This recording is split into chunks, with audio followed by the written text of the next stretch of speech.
Hello, my name's Stuart, Golden Middle Distance Races. That's my channel. It's a fan channel. Just run it for enthusiasm, really.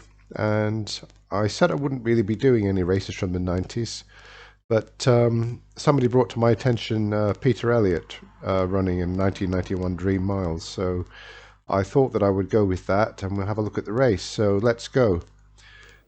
So the Dream Mile, so called, I understand, because it used to be beamed out somewhere around midnight in the USA, and they kind of coined the term the Dream Mile as distinct from the Golden Mile. But the Dream Mile, probably most famously, who was it? Steve Cram, of course, winning the Dream Mile in 1986, setting a world record. It's been traditionally a very great race throughout the calendar. So we've got Peter Elliot here, who's absolutely stormed out in the lead. And he's gone off at quite a pace there, so we'll have to keep an eye on it. And I do apologise for the picture quality. I think that what's happened is they've not got the light balance right on the recording camera in the stadium, so we'll have to live with it anyway. But sorry, it's not Peter Elliot that's gone out as a pacemaker. Of course it hasn't. So right, 54.7 at 400 metres. That's obviously very fast. Elliot would have gone through in what, 56 point something, probably 56.5ish, which is still quick. Somebody pointed out that 56.5 first lap in a mile is going to bring you home in about 3 minutes 44.5. So that's actually quite fast if you run an even race. You can see here the Bislett Stadium is full. It's a great event on the calendar for Norway. I'm sad to say I never went. I wish I had done. I did have the opportunity in the 80s. I should have done. I'm kicking myself. What can I say?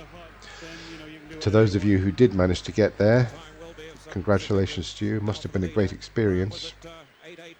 It's one of those regrets about my past. But anyway, okay. So 152.8, 800 meters, still a very good time. If we look back at, Coe and Ovett, their world record races, they were going through 800 meters in their mile runs in about 152, 153-ish. So they're absolutely bang on for a very, very fast time. One would think if there was somebody of Coe or Ovett or Cram's class in this field, of that kind of pace, we'd be looking at a 346 or 347. But of course, there's no, as far as I know, there's no Abdi Bili here. There's no, I think it's a bit before Moselli arrived. There's no Saeed Awita in this race, so Peter Elliott's probably one of the favourites. So Elliot has really taken it up, and you can see that he's doing all the hard work. 250. So just to put it into perspective, I believe that when Ovett set his world record, 348.4 in Koblenz, he actually went through in about the same time, and he ended up 348.4 on his own. He was 40 metres ahead of the rest of the field. Now Elliot is being pressed by a strong field behind him, so it'll be interesting to see. Plus he's run a fairly even race. It will be interesting to see what his time ends up at, not taking anything away from him, of course. The picture quality suddenly improved. I think they managed to sort out the lighting on it, so they won't stop it at 1500 here. Elliot is really suffering there, coming into the bend on the home straight now. He is a very, very strong runner. He's digging deep, and he really is managing to hang on. And he's got it by, yep, beautiful win, 349.4. Well done to Peter Elliot there. That's probably his biggest win on the European circuit. Just watch the replay. I don't recognise any of the runners. It's out of my era. Can somebody kind of enlighten me? Who are the runners behind? So he won it by what? 1.5 metres there. Yep. Very strong. I say strong last lap. I said that. So he was about 250 going through, and he finished off with that time of 3:49.5. So must have been like a 59.5 second last lap, just inside 60 seconds, of course, off a world record pace. Obviously, that's going to happen if you're running at that kind of pace, like 57 first lap, and then 152, 153. Unless you're in a sort of peak Ovet co-cram quality, you are going to run a 60-second last lap. So just to sort of put it into perspective, Ovet ended up off the similar kind of pace on 3:48.4 with no help. He ran it from the front.